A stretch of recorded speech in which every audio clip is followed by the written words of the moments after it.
अपनी घोर तप साधना के पश्चात माता अपने निवास कैलाश तो लौट आईं, किंतु अगले क्षण उन्हें अपने बढ़ते पगों को रोकना भी पड़ा।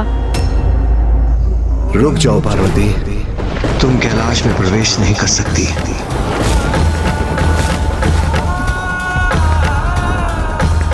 क्या हुआ? आपने मुझे क्यों रोक दिया स्वामी?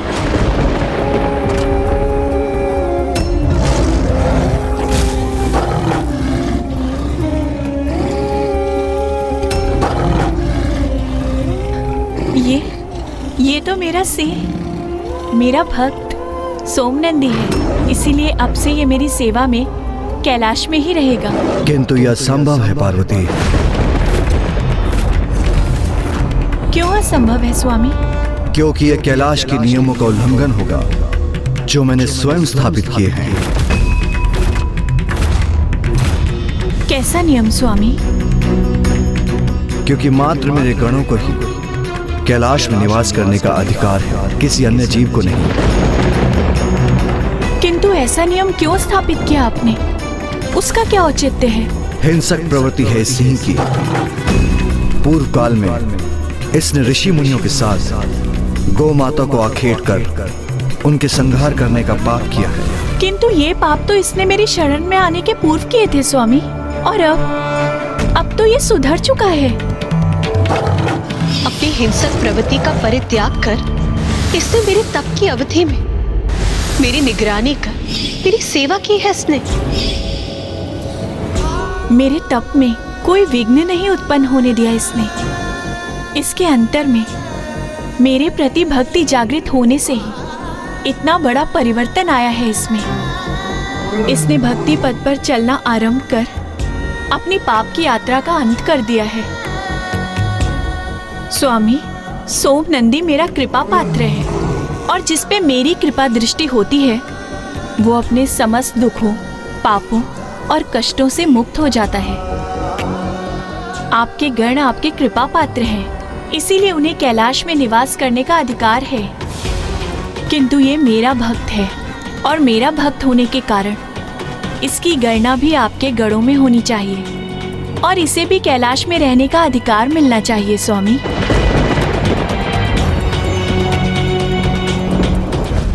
किंतु माता, कैलाश में तो पिताश्री के प्रमुख गण नंदी जी भी निवास करते हैं ना। और ये तो सर्वज्ञात है ना माता कि सिंह और वृषभ अपनी चिर शत्रुता के कारण एक साथ कदापि नहीं रह सकते। पुत्र, कैलाश जैसे पावन स्थान पर शत्रुता का भाव कहाँ रह सकता है? कैलाश जैसे स्थान पर सभी जीवों को समान सम्मान प्राप्त होता है, जहाँ कोई भी जीव किसी भी अन्य जीव का आखेट नहीं करते, जहाँ के वासी अहंकार से परे हैं, द्वेष, ईर्ष्या, शत्रुता जहाँ स्वतः ही मिट जाती है, जहाँ विचार एवं कर्म में किसी भी प्रकार की नकारात्मकता का कोई भी स्थान नहीं होता। पुत्र, मैं उचित कह रही हूँ ना स्वामी?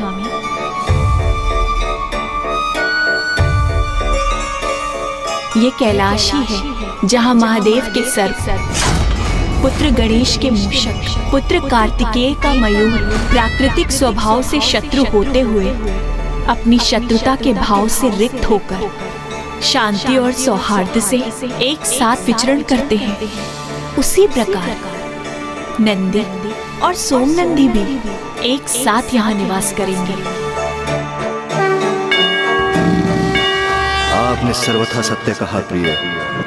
जहाँ शत्रु बैर फूल कर मित्रता अपना ले, वही तो कैलाश है। मैं आपके सिंह सोमनंदी को अपने गणों में स्थान देकर अपने कैलाश में निवास करने की अनुमति प्रदान करता हूँ।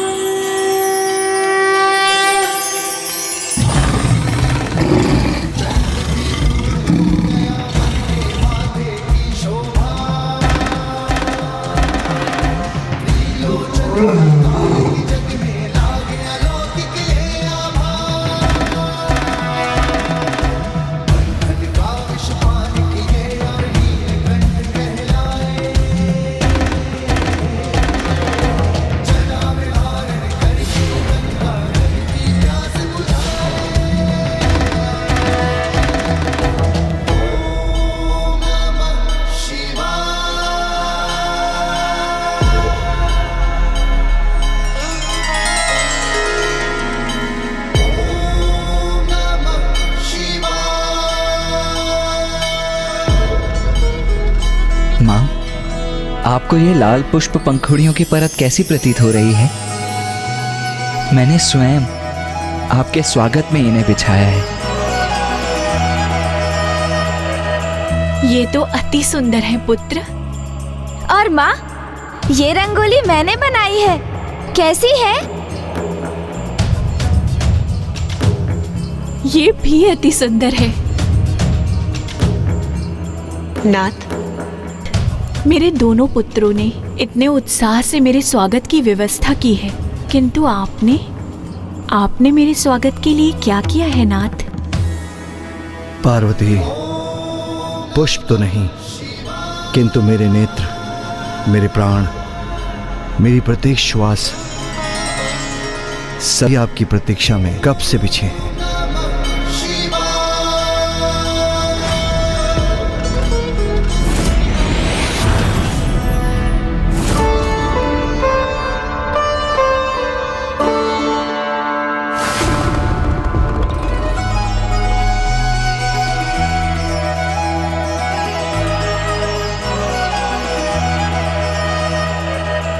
सूरज चमके माथे पर कुमकुम का मंगल। आज मैं अपने दिव्य स्वरूप में हूँ, तो आपकी दृष्टि एक टक मुझ पे ही टिकी हुई है। इसके पूर्व तो आपको मेरी दिव्यता में दोष दिखाई दे रहा था ना नाथ? शोभे जुड़े सजाए, प्रकृति की सारी ऊर्जा तपस्विनी कैलाशपति। देवी महागौरी प्रिय, आपके तो सभी स्वरूप दिव्यता से परिपूर्ण हैं। उनमें कोई दोष कहाँ, और मुझे आपके प्रत्येक रूप से अपार स्नेह है। मैं आपकी निंदा करने की तो कल्पना भी नहीं कर सकता, किंतु आपको अपना वास्तविक परिचय स्मरण हो, आपका ये दिव्य स्वरूप सृष्टि के हित में संसार के समक्ष उजागर हो। आपका ये दिव्य रूप अपनी दिव्यता से सृष्टि का उद्धार करे, ये लीला तो इसलिए हुई है। स्वामी ये किस लीला का उल्लेख कर रहे हैं? अर्थात मेरे इस रूप को धारण करने का कोई और उद्देश्य भी है? इस प्रकार माता पार्वती ने माता महागौरी रूप धारण किया और उन्हें अपना वाहन सोम नंदी भी प्राप्त हुआ। माता का महागौरी स्वरूप स्त्री के जीवन में उसके द्वारा उसके दिव्य अर्थात वास्तविक स्वरूप, उसका सहज स्वतंत्र स्वभाव, उसके आंतरिक गुण और क्षमताओं को उजागर करने का प्रतीक है। किंतु माता पार्वती द्वारा माता महागौरी रूप धारण करने का अभिप्राय दिव्यता एवं सौंदर्य प्राप्त करने से कहीं अधिक था। माता महागौरी को तो एक बहुत बड़ा कार्य संपन्न करना था। अब वो कार्य क्या था ब्राह्मण देवता? उन्हें देवताओं के अहंकार को भंग करना था। ये तब की घटना है जब देवताओं ने अत्यंत शक्तिशाली कल्मेश असुरों को पराजित किया था।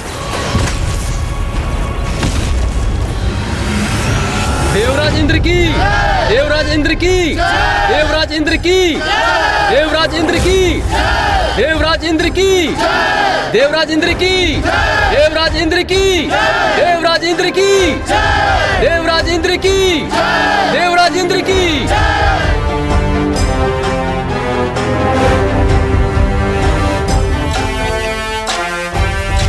देवगण, एक बार पुनः हमने मेरे देवराज इंद्र के कुशल नेतृत्व में दुष्ट कल्मेश असुरों को धूल धूसरित कर दिया। देव मंत्री, बताइए क्या समाचार है?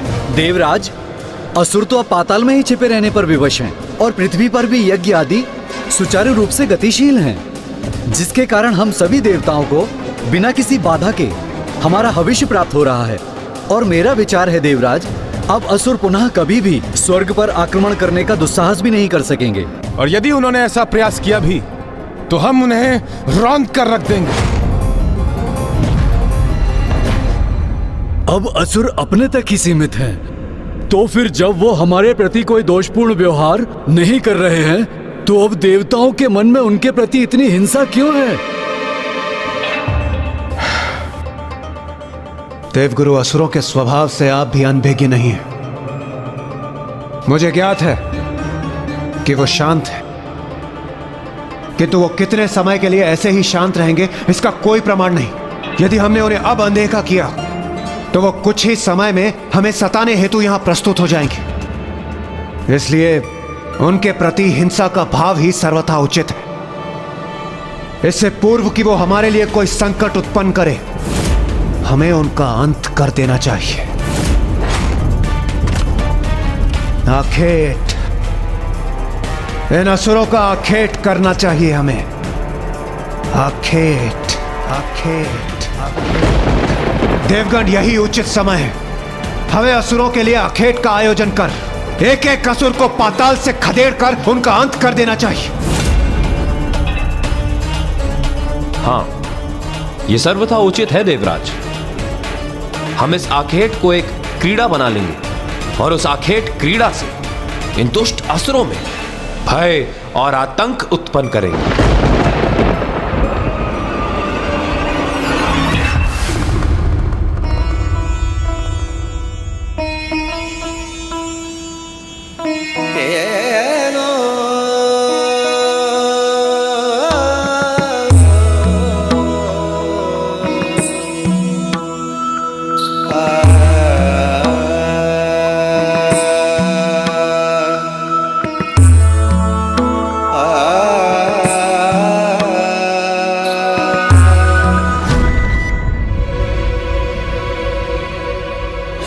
वरुण देव सर्वथा उचित कह रहे हैं देवराज। हमें असुरों के प्रति सज्ज रहना होगा। हाँ देवराज, उचित कहा आपने वरुण देव। सर्वशक्तिशाली है हम, इसीलिए उन असुरों को हमसे आतंकित रहना ही चाहिए। हाँ वायुदेव, श्रेष्ठतम है हम देवता। हमारी योग्यता तथा बल के कारण ही तो संसार में जितने भी धन, संपत्ति तथा अनमोल वस्तुएं हैं, उनके सुरक्षा का दायित्व हम पर है। समूचे ब्रह्मांड में सर्वश्रेष्ठ है हम देवता, इसीलिए स्वर्गलोक का अधिकार प्राप्त हुआ है हमें। अपराजित है हम देवता, कोई हमारा स्पर्श करने का साहस भी नहीं कर सकता, क्योंकि त्रिदेव हमारे सहायक हैं। माता आदि शक्ति हमारे साथ है, तो हमें कोई भला कैसे पराजित कर सकता है। हमें असुरों के लिए आखेट का आयोजन कर एक एक असुर को पाताल से खदेड़ कर उनका अंत कर देना चाहिए। इसलिए उन असुरों को हमसे आतंक। समूचे ब्रह्मांड में सर्वश्रेष्ठ है हम देवता, श्रेष्ठतम है हम देवता। असुरों को पराजित कर देवताओं में अहंकार का समावेश हो गया था। उन्हें अपने सर्वशक्तिशाली होने पर घमंड जो हो गया था, और सभी के भीतर सदा उपस्थित रहने वाली शक्ति स्वरूपा माता को देवताओं के इस अहंकार का आभास हो गया था। नहीं, ये उचित नहीं। देवताओं का उनकी शक्तियों पर अहंकार सर्वथा उचित नहीं, क्योंकि व्यक्ति का दंभ सदा उसके पतन का कारण बनता है। मुझे देवताओं को सुपथ पर लाना ही होगा, अन्यथा उनका ये अहंकार उनकी दुर्बलता का कारण बन जाएगा और वो पुनः असुरों से पराजित होकर स्वर्ग को खो बैठेंगे और संसार धर्म संकट में पड़ जाएगा।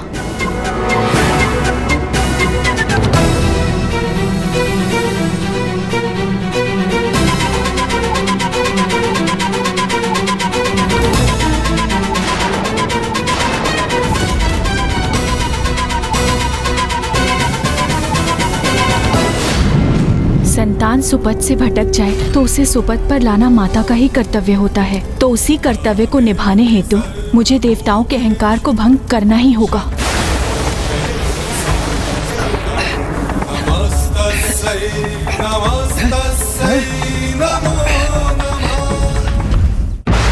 क्या हो रहा है ये? कैसा प्रकाश है ये?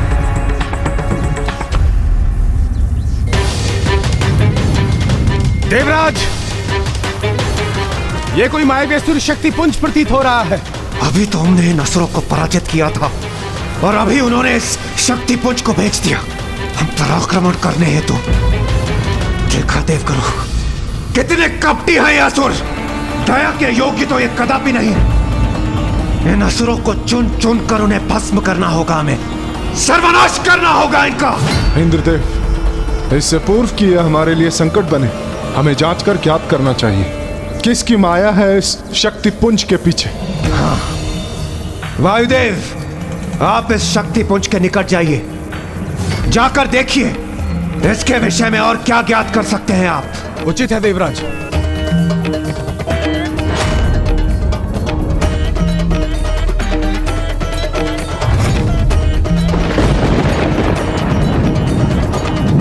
कौन हो तुम? किसकी शक्ति हो तुम?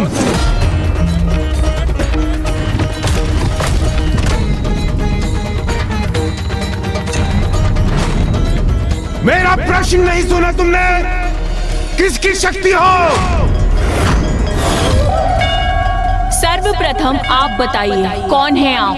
अच्छा, स्वर्ग में आकर तुम मेरा परिचय पूछने का दुस्साहस कर रही हो। वायुदेव हूं मैं, वायुदेव।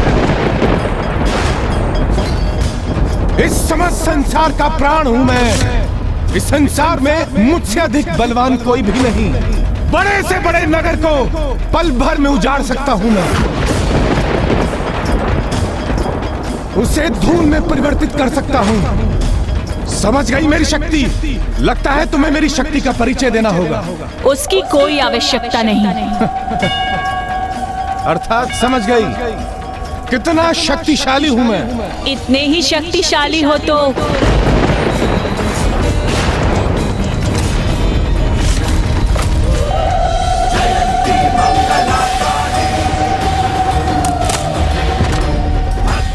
इस तिनके को इसके स्थान से उड़ाकर दिखाओ। मुझसे परिहास कर रही हो तुम? नहीं, ये परिहास नहीं, अपनी शक्ति प्रमाणित करो। मेरा परिचय सुना ना तुमने? ज्ञात है ना कौन हूं मैं? ये तुच्छ तिनका मेरे समक्ष कुछ भी नहीं। प्रतीत होता है बस बातों के धनी हो तुम। इतनी बड़ी बड़ी बातें जो कर रहे हो और एक तिनके को उसके स्थान से हिला नहीं सकते। मुझे चुनौती दे रही हो तुम? उचित है, इस तिनके के साथ साथ तुम्हें भी उड़ा कर रख दूंगा मैं।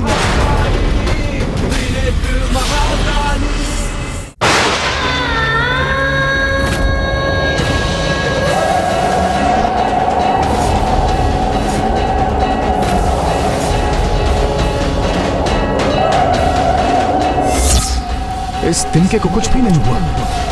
ये कैसे संभव है? यह अवश्य कोई माया है। मुझे अपनी शक्ति का परीक्षण करना चाहिए।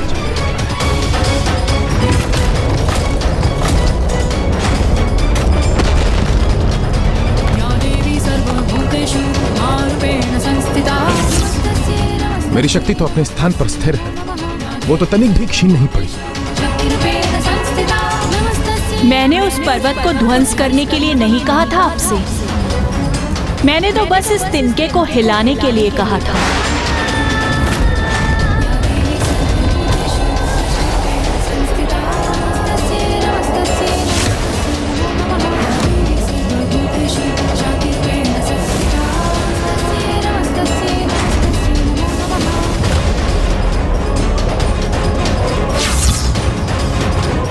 असंभव! मेरा तीव्रतम प्रहार भी इस तिनके को हिला तक नहीं पाया। जाइए, जाकर कह दीजिए सभी देवताओं से कि स्वर्ग में यदि कोई वास्तव में शक्तिशाली है तो वो मेरे द्वारा स्थित इस तिनके को उसके स्थान से उड़ाकर अपनी शक्ति का परिचय दे।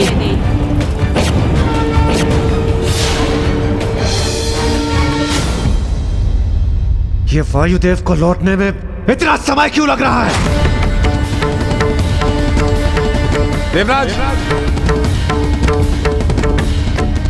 वायुदेव, वायुदेव बताइए क्या उपाय किया आपने? बताइए क्या ज्ञात किया आपने? ये दृष्टि बाधित करने वाला प्रकाश उत्पन्न क्यों हो रहा है? देवराज, वो कोई असाधारण सी शक्ति है।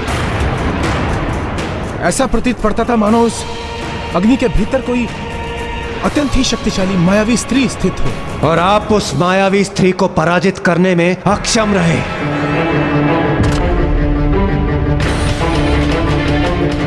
एक स्त्री का इतना तो साहस कि वो मेरे स्वर्ग लोक में आकर यहाँ के क्रियाकलापों में बाधा उत्पन्न करे।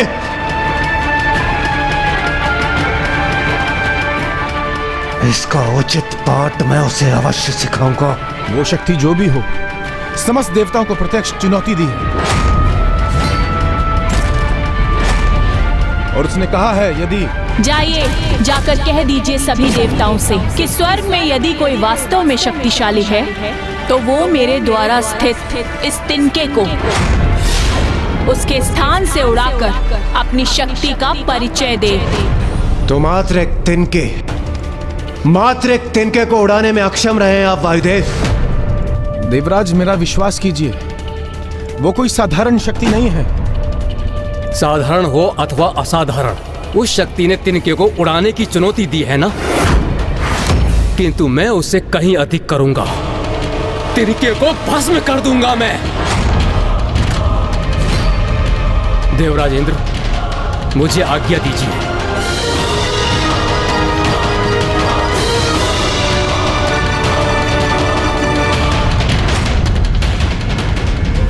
आइए देवगणों, कदाचित यही उचित समय होगा आप सबके भीतर समा चुके बल के अभिमान और दंभ को चूर करने का।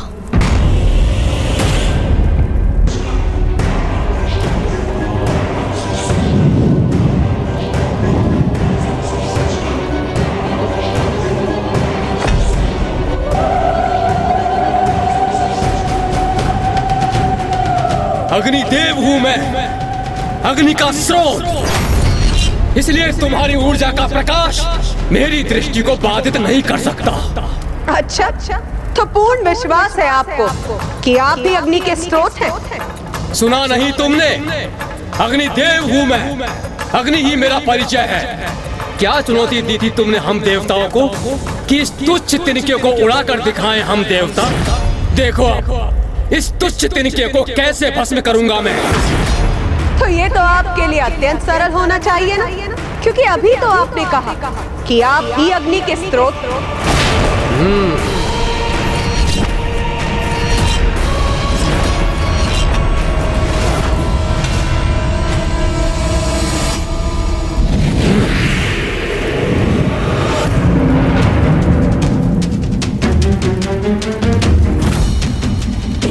इस तिनके को भस्म करने के उपरांत तुम्हारी अग्नि रूपी ऊर्जा को सोख कर स्वयं के भीतर समाहित करूंगा मैं।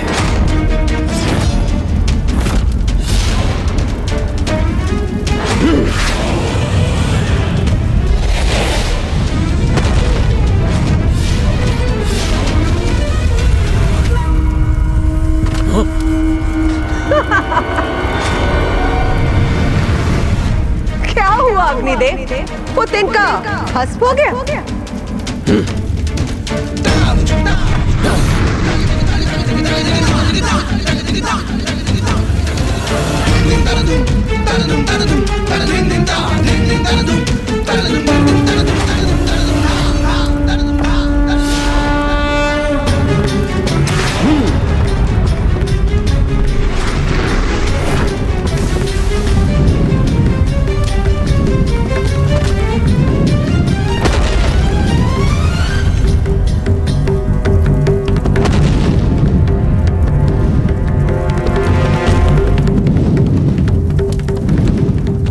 तुम्हारा तिनका इस अग्नि में भस्म होने से कैसे सुरक्षित रह सकता है? वो अवश्य भस्म हुआ होगा। कदाचित वो ज्ञात करने का समय अब आ गया।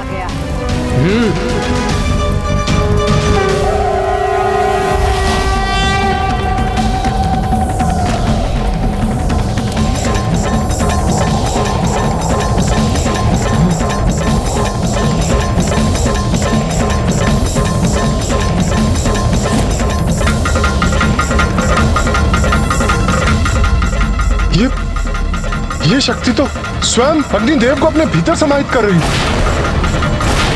किंतु ये कैसे संभव है? ये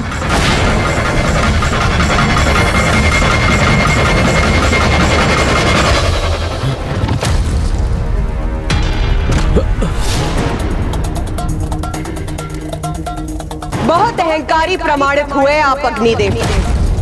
अपनी श्रेष्ठता स्थापित करने के लिए आप देवताओं के स्थान स्वर्ग को भी भस्म करने के लिए आतुर थे।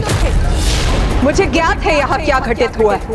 आप सभी देवता अपने सुरक्षित स्थान से उसके साक्षी। तो है कोई और देवता जो इतना शक्तिशाली हो, जो मेरे द्वारा स्थित किए गए इस तिनके को इसके स्थान से उड़ा सके?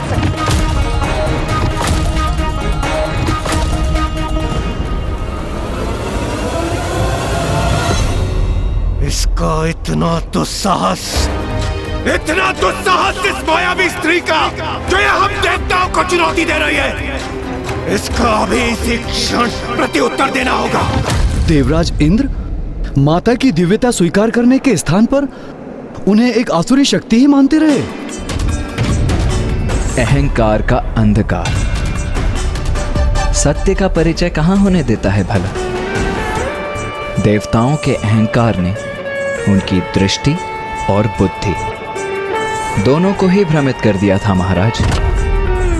वो ये देखने और समझने में असमर्थ थे कि उनके समक्ष कोई मायावी शक्ति नहीं, अपितु स्वयं माता महागौरी अपने तेजोमय रूप में थी। फिर क्या हुआ ब्राह्मण देवता? फिर अपने दंभ और क्रोध का प्रदर्शन करते हुए इंद्रदेव के साथ समस्त देवता माता से संघर्ष करने के लिए तत्पर। वरुण देव ने अत्यंत शक्तिशाली जल प्रवाह को उत्पन्न कर उसे उस तिनके पर केंद्रित किया। मेरे जल का शक्तिशाली प्रवाह शांत कर देगा इस तेज पुंज के तेज और इस तिनके को भी बहा कर ले जाएगा।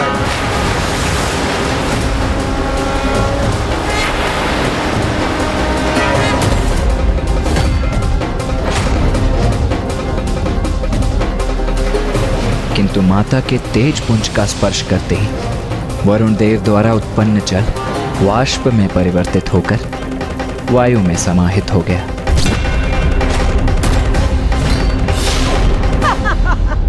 फिर सूर्य देव ने अपनी सूर्य की किरणों की शक्ति से उस तिनके को हटाने का प्रयास किया, किंतु वे विफल हुए।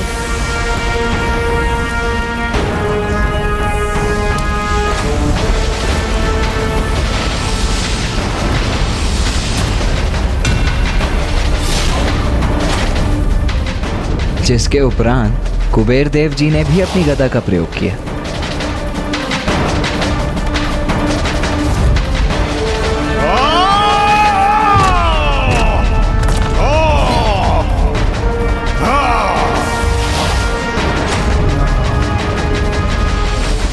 लो, उड़ा दिया तुम्हारा तिनका मैंने अपनी गदा के प्रहार से। अच्छा, इतना विश्वास है अपनी शक्ति पर, किंतु आपका ये विश्वास निराधार।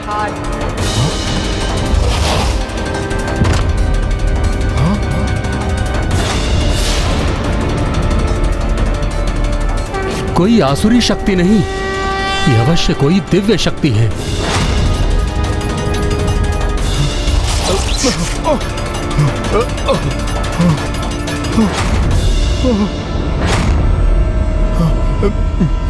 मेरी गदा ही छिन्न भिन्न हो गई और तिनका अभी भी अपने स्थान पर ही स्थित है। कैसे संभव है ये? एक एक करके सभी देवता पराजित हो रहे थे और इस घटनाक्रम के प्रत्यक्षदर्शी देवराज इंद्र के क्रोध में निरंतर वृद्धि हो रही थी।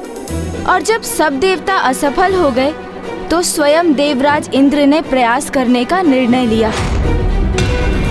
बस इतना ही तपोबल है आप देवताओं का। आप सभी अपनी संपूर्ण शक्ति का प्रयोग करके भी इस तिनके को इसके स्थान से नहीं उड़ा सकी। स्त्री मायाविनी, मेरी शक्ति के समक्ष तुम्हारा तिनका तो क्या, स्वयं तुम भी नहीं टिक पाओगी।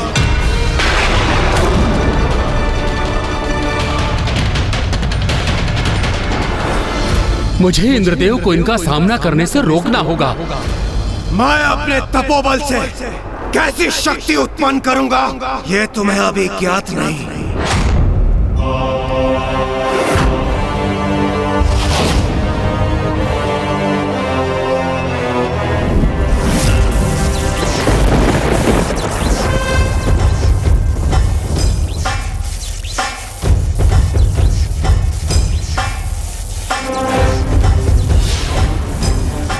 देवराज इंद्र हूं मैं, और मैं अपनी वज्र शक्ति से तुम्हारे इस तिनके को भस्म कर दूंगा।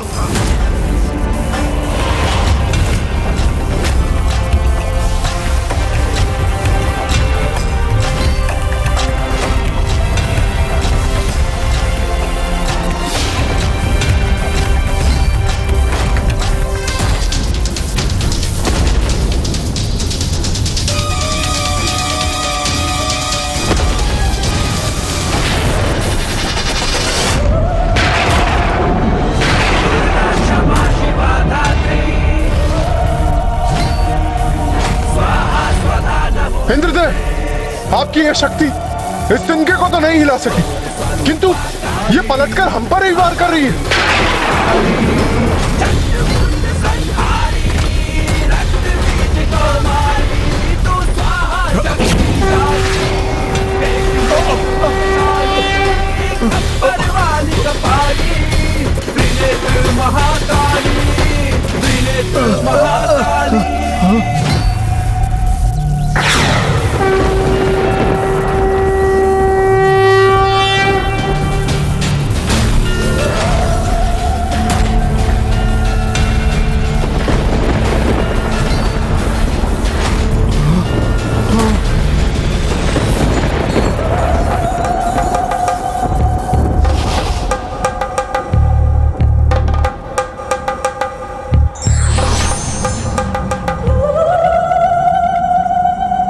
आपने मेरी वज्र की शक्ति को बांध लिया, उसकी दिशा को परिवर्तित कर उसे मेघों में समाहित कर हमारी रक्षा की है आपने।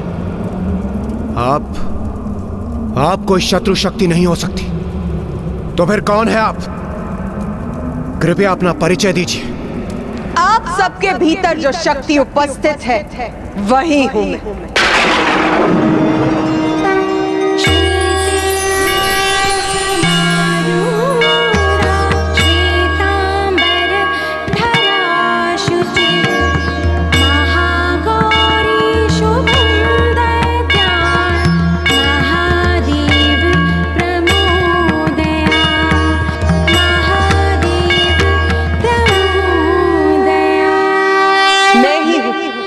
जिसने आपको असुरों पर विजय प्राप्त करने का सामर्थ्य प्रदान किया।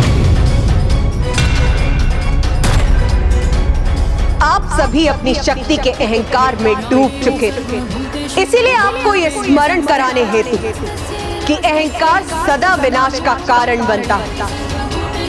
आप सभी के अहंकार को नष्ट करने के लिए मुझे स्वयं यहाँ प्रकट होना पड़ा,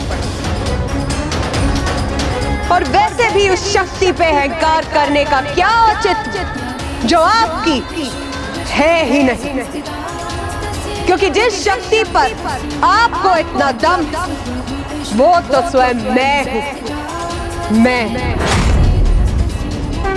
माता, हमें क्षमा कर दीजिए, हम अहंकारवश आपको पहचान नहीं पाए।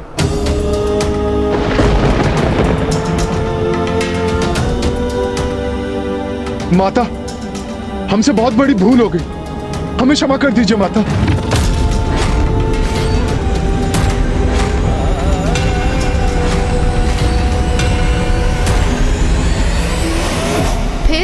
फिर क्या हुआ ब्राह्मण देवता? क्या माता ने देवताओं को क्षमा कर दिया? आपका क्या विचार है? आपके अनुसार क्या हुआ होगा माता? माता तो जगत जननी है, कितने भी क्रोधित क्यों ना हो, उनका हृदय एक क्षमाशील माता का ही है, इसलिए उन्होंने अवश्य देवताओं को क्षमा कर दिया होगा। आप सर्वथा उचित कहती है माता। यदि उनका भक्त अपनी भूल को स्वीकार कर लेता है तो माता उसे अवश्य क्षमा करती हैं, क्योंकि भूल तो किसी से भी हो सकती है, किंतु आवश्यक तो ये है कि अपनी भूल को समझकर क्षमा याचना कर उस भूल को सुधारने का संकल्प लिया जाए। तो माता, महाराज, देवराज इंद्र एवं समस्त देवताओं ने माता महागौरी का स्तुति गान किया, जिससे माता का क्रोध शांत हुआ और माता ने देवताओं को क्षमा भी किया। आप सभी निष्कपट और निष्ठा भाव से अपनी भूल का प्रायश्चित करें, इसीलिए मैं आप सभी को क्षमा करती। किंतु स्मरण रखिए, देवता हैं आप, जगत कल्याण कर्तव्य है आपका, इसीलिए सदा अपने कर्तव्य के लिए सजग रहिए और दोषपूर्ण आचरण से सदा स्वयं को दूर रखिए।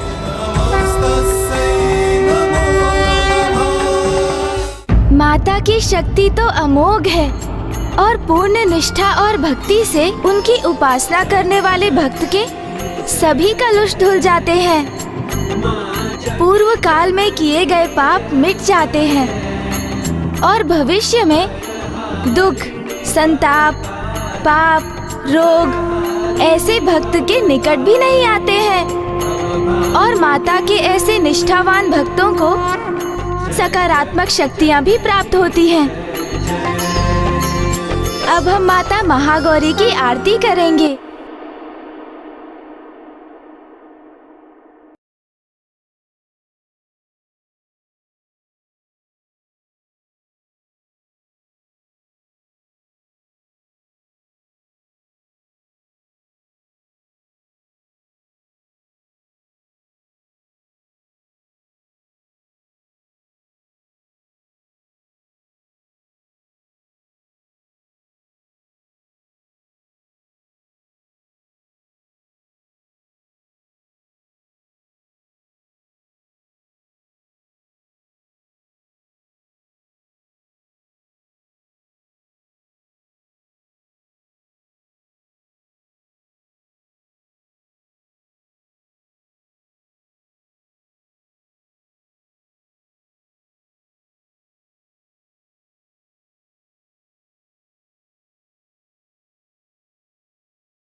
कल नवरात्रि का 9वां दिवस है। कल हम माता के 9वें रूप माता सिद्धिदात्री की कथा कहेंगे।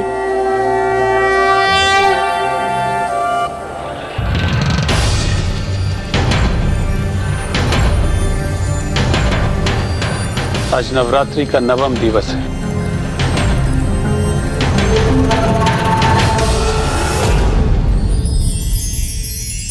माँ, आज हम महाराज देवोदास और माता सरला को आपके 9वें स्वरूप की कथा सुनाएंगे। हमें आशीष दीजिए कि हम आपकी कथा को संपन्न कर सकें और हमारे यहाँ आने के प्रयोजन को सिद्ध कर सकें।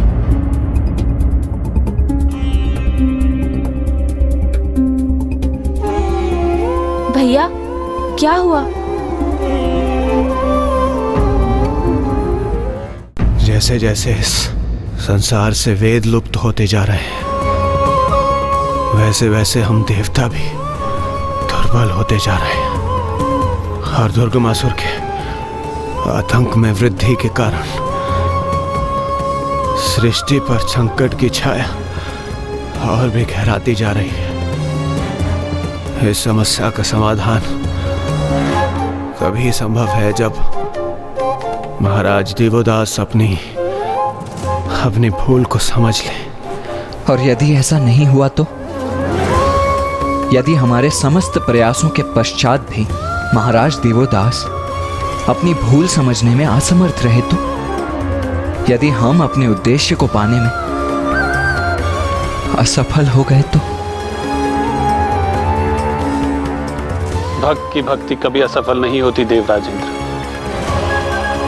चिंता करने के स्थान पर हमारा कर्तव्य है उचित विधि विधान और पूर्ण निष्ठा के साथ नवरात्रि पूजन को संपन्न करना। भैया, जिस प्रकार हम पूर्ण समर्पण और भक्ति भाव से माँ की पूजा करते आ रहे हैं, उसी प्रकार हमें फल की चिंता त्याग कर संशय के चक्रव्यूह में ना उलझकर कर्म पथ पर स्थित रहना चाहिए, क्योंकि नियति पर तो हमारा कोई नियंत्रण नहीं है भैया। जो होना है वो तो होकर ही रहेगा। इसलिए यदि हम अपने संशय और चिंता पर नियंत्रण रख भक्ति भाव धारण कर, तो माँ अवश्य हमारा पथ प्रदर्शन करेंगी और हमें सफलता प्रदान करेंगी भैया।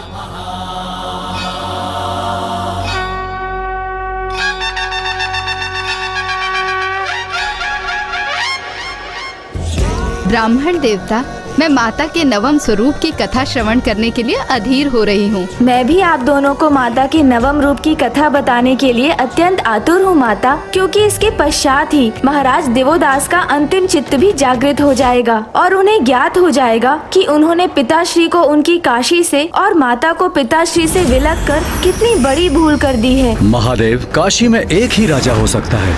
यदि मुझे यहाँ राज्य करना है तो आपको यहाँ से प्रस्थान करना होगा।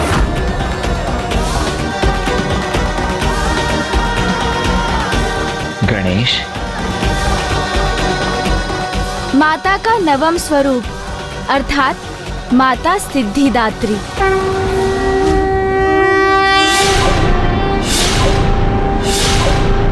उनके दिव्य मनोरम रूप में माता की चतुर्भुजाएं हैं। उनके दाहिने ओर के निचले हाथ में चक्र और ऊपर के हाथ में गदा धारण करती है माता, और उनके बाईं ओर के निचले हाथ में शंख और ऊपर के हाथ में कमल पुष्प स्थित है।